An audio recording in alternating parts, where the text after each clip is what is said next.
wonder when are we going to participate in a marathon? I don't think I have that much energy to run. I wonder where the marathon runners get their energy. Do you know where does the human energy comes from? It's very hot here. Let us continue our jog at the lakeside. You're right. Let's go.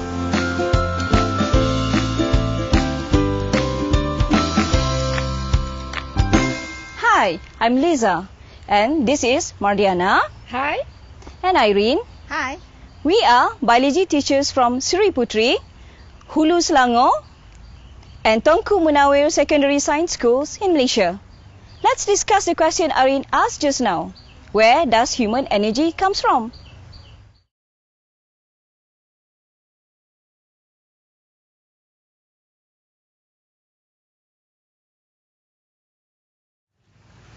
Where does human energy comes from? Humans obtain energy from three classes of food: carbohydrates, lipids, and proteins. Carbohydrates, lipids, and proteins are major food classes and serve as a fuel molecule for a human body. Carbohydrates are the body's main source of energy and are key fuel source for exercise and sport. Pasta, bread, rice, milk, potatoes, fruits, vegetables, cereals, and popcorn are all high in carbohydrates. Foods that are mostly protein include meat, fish, chicken, eggs, beans, and dairy products. Some examples of food that contain lipids are butter, oils, nuts, meat, fish, and some dairy products. The digestion or breaking down of foods into smaller pieces later occurs in the alimentary tract to become nutrient. Carbohydrates are easily digested and broken down into glucose, the most simple and common sugar found in the body. Glucose in the body then is used to do its various tasks. Proteins are digested into amino acid, while lipid is broken down into fatty acid and glycerol. Amino acid, fatty acid, and glycerol can be converted into energy if necessary. Excess glucose will be converted into glycogen and stored in the liver and muscle. Marathon runner needs to sustain their energy for a long period of time. How the marathon runner gets their energy for a long distance running? Now students, you'll have to get into groups and develop your own diagrams or flow chart of what you understand about the process to be from eating the protein, carbohydrates, and lipids in order to get energy for the running. Have fun discussing and develop the diagram and flowchart. See you in a while.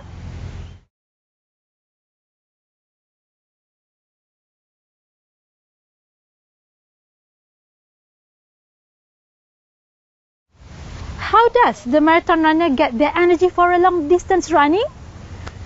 As for the marathon runners, they get their energy from stored form of glucose, made of many connected glucose molecules and are called glycogen. Glycogen is a storage form of glucose in animals and humans, which is analogous to the starch in plants. Glycogen is synthesized and stored in the liver and the muscles. When the marathon runner needs a quick boost of energy, glycogen is broken down to release glucose to be used as fuel for the muscle cells to contract, and the run continues. Muscle glycogen is the most suitable energy supply. There are two reasons for the answer. Firstly, the glycogen muscle supplies higher energy compared to the liver because the muscle comprises of more mass of cells compared to liver.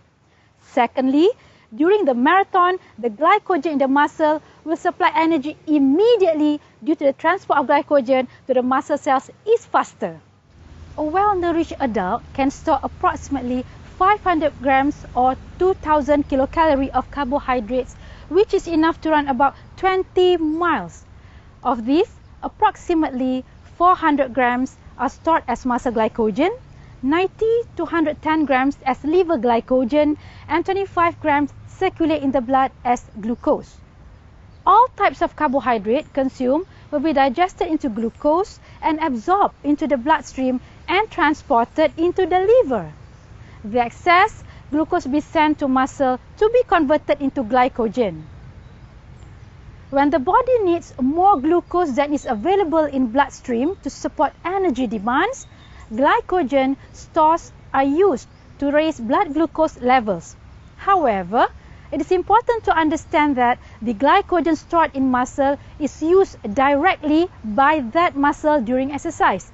It cannot borrow glycogen from other resting muscles. As for the marathon runners, they need to make sure that their glycogen are stored and fully topped up at the start line. To increase the glycogen stores, some marathon runners indulge in what is known as carbo loading for 3 days before the marathon. Carbo loading means increasing the intake of carbohydrates that will increase energy level and the further the runners can run. By loading on carbohydrates, the body will store reserves in the form of adenosine triphosphate or ATP. Carbohydrate loading takes advantage of carbohydrate metabolic process. This is where cellular respiration plays its part.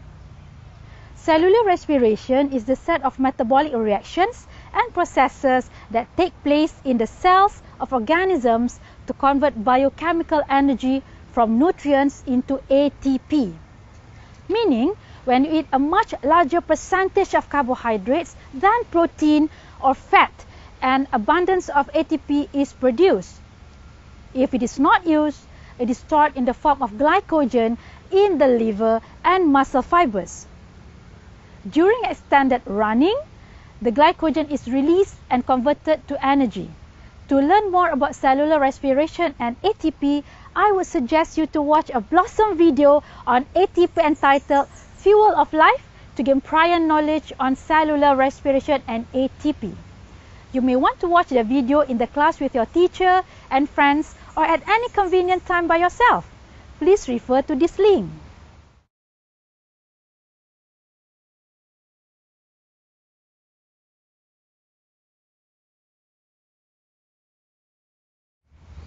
Now students, try to figure this out. Which of these menus make a good meal before race for carbo loading? Have fun figuring it out. See you in a while.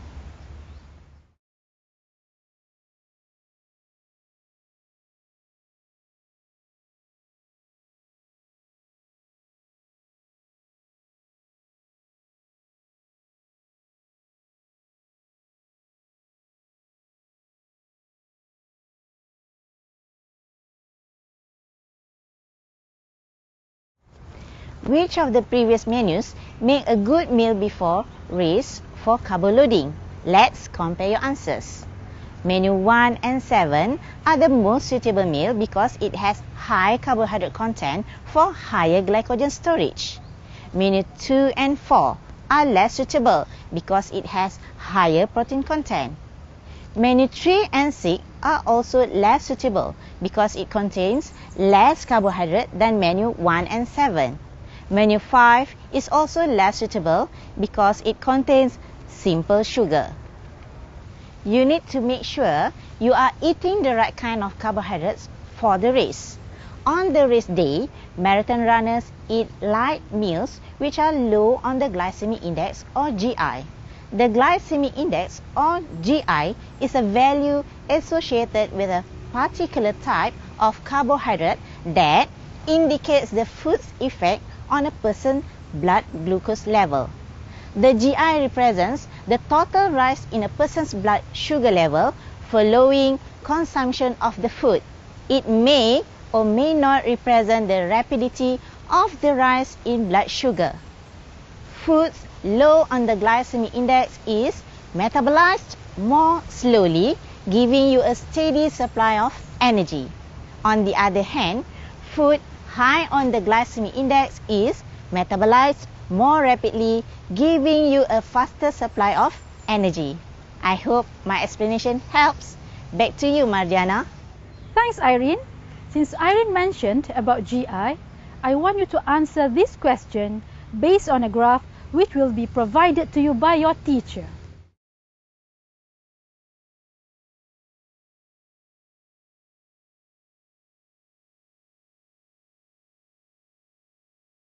Will you be able to choose high GI food from the given data? Why food with high GI is not suitable to be eaten on the race day? Let us find out in the next activity.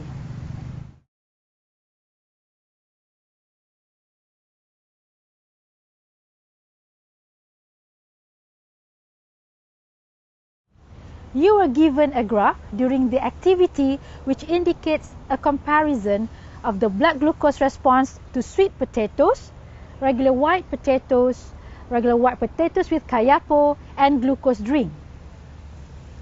Based on the graph, you have been asked these questions. Will you be able to choose high GI food from the given data? Why food with high GI is not suitable to be eaten on the race day? The graph depicts that sweet potato flesh has the highest level of glucose in the blood in 30 minutes and has the fastest time to change carbohydrate into glucose. This indicates that sweet potato flesh has the highest GI. In the other hand, the white potato has lower GI than the sweet potato.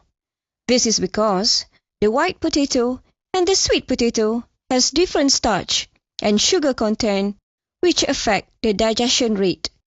White potato has less sugar content than sweet potato. The glucose drink which acts as a control in this experiment really shows rapid increase in blood glucose level, since the drink contained only glucose content.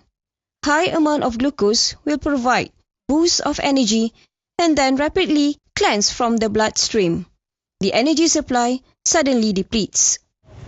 Foods with a high GI score is not suitable to be eaten on the race day because it is rapidly digested carbohydrate, which produces a large rapid rise and fall in the level of blood glucose. The runner will not be able to sustain the energy to finish the run.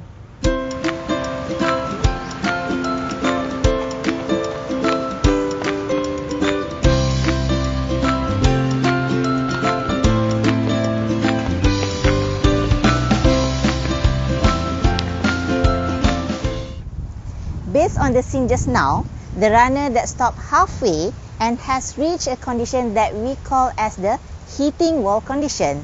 This condition may stop you from reaching the finishing line. The hitting wall condition is caused by the depletion of glycogen stores in the liver and muscles, caused sudden fatigue and loss of energy. Most runners will experience that condition. To overcome hitting the wall condition, runners could bring along a little packet of energy gel. These gels contain a mixture of simple carbohydrates made of 1 or 2 sugar molecules, which contains approximately 100 calories, and complex carbohydrates made of long chains of glucose molecules, which give you an energy boost.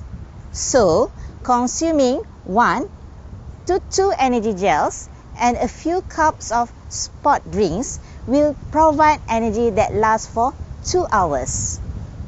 The runners can also consume energy bar before, during or after exercise. Energy bar is supplemental bar containing cereal and high energy foods that is not more than 200 calories. Lisa will explain to you of the next activity. Now, you are given table A and B to mix and match ingredients of your recommended energy bar to marathoner. Based on the information from table A and B, choose from 4 categories: cereal, dried fruit, nuts, and extras. You will have to follow instructions given by your teacher and design your own energy bar for marathoner. You will also have to explain on the relevance of the ingredients used in your energy bar. See you in a while.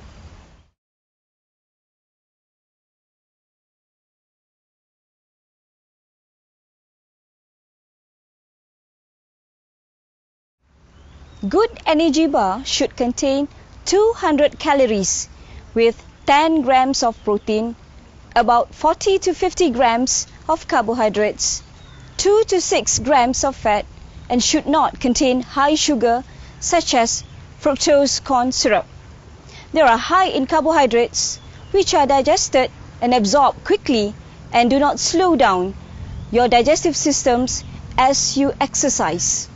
For your information, energy gel is better than energy bar because it contains a mixture of simple carbohydrates made of 1 or 2 sugar molecules, which give same energy boost that lasts for 2 hours, even though the energy gel only contains approximately 100 calories.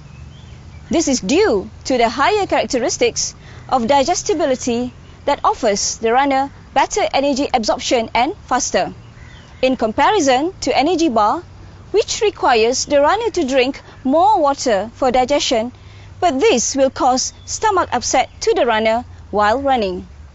Well, students, we hope that you have understood and enjoyed the lesson and able to relate it to everyday life. Let us recap the important points that we have learned from this lesson. To provide energy for marathon, you should, number 1, take food that contains high energy but low GI because the energy will be released slowly during marathon. Number 2, do carbo loading 3 days before your marathon by taking food with complex carbohydrate. And lastly, number 3, consume a fast-release energy source, example, energy gel, during the marathon in the case you experience hitting the wall condition. We hope that this video will inspire you to become a marathon runner in the future.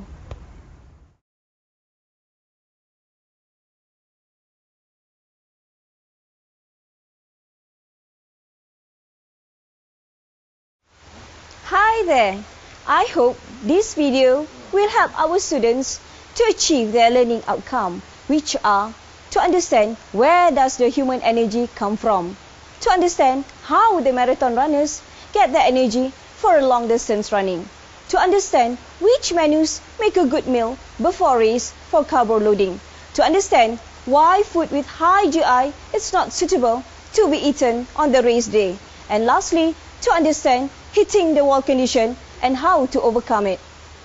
In segment 1, students are encouraged to find information on where does the human energy comes from and how does the runner gets his or her energy during marathon. Students must have basic idea on 3 major food classes: carbohydrate, protein, and lipid. And teacher will ask these questions.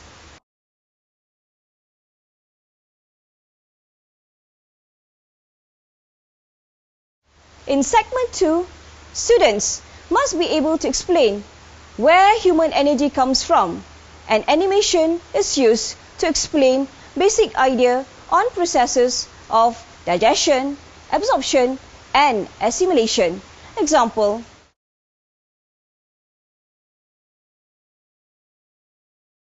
students must be able to explain how energy supply is obtained during long distance run. In segment 3, students must be able to explain glycogen stored in the muscle is used as an energy supply.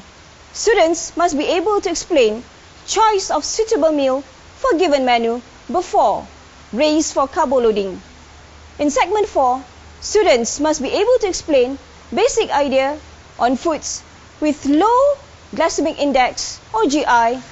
The activity to determine glycemic index GI take a long time, so the using of video how the method is done is recommended.